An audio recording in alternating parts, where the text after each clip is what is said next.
Voilà. Donc moi je suis Barbara, je suis infirmière en équipe mobile, soins palliatifs depuis 6 ans maintenant.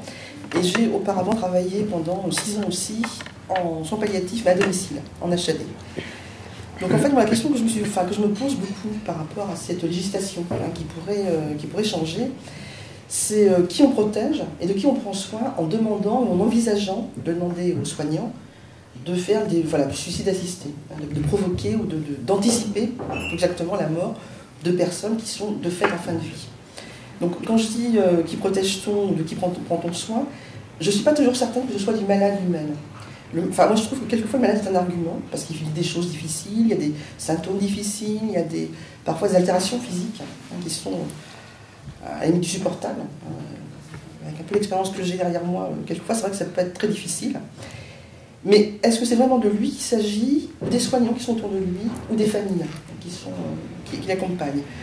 Et souvent, me revient en mémoire ce monsieur que j'ai connu en HAD, donc un psychologue de soins palliatifs, qui avait un cancer cutané au niveau du visage. Et ce monsieur, dès qu'on l'a rencontré, il nous a dit, quand ça devient insupportable, moi je demande qu'on arrête. Je vous demande de me tuer, je vous demande de précipiter ma mort.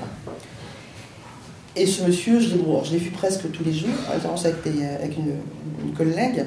Et c'est vrai que son pansement s'appelait, se creusait de jour en jour. Son visage disparaissait, se fondait. Et ce monsieur, donc, qui voulait contrôler ce qui lui arrivait, demandait très souvent à avoir un miroir pour regarder.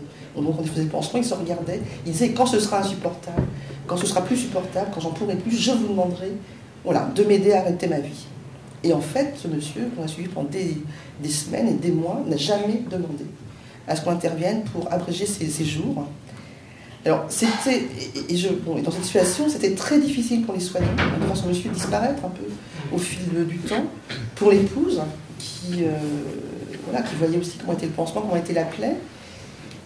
Et pour qui est-ce que c'était le coup dur? C'est vraiment la question que je me pose, pour tout le monde, bien entendu. Et je me suis toujours demandé, mais qu'est-ce qui fait que ce monsieur n'a jamais demandé d'intervention? Comment ce monsieur est arrivé à sa mort naturelle, finalement, alors que dès le départ, il nous avait dit, quand c'est possible, je vous demande de m'aider. Alors, qu'est-ce qui s'est passé? Est-ce que c'est l'accompagnement des soignants? J'espère qu'on peut se vanter de ça. Bon.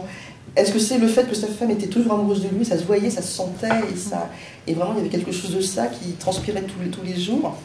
Bon, mais à partir de cet exemple, je connais d'autres personnes un peu dans la même situation, je me dis qu'effectivement, en tant que bien portant, en tant que pas encore à la fin de sa vie, personne pas encore à la fin de sa vie, ça peut être insupportable d'imaginer qu'on peut arriver à une situation qu'on ne veut pas supporter. Et je peux comprendre qu'on n'ait pas envie de vivre des choses comme ça.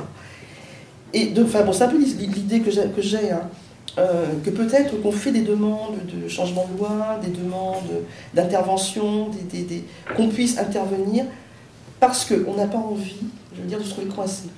Mais on le fait en tant que personne qui n'est pas dans la situation.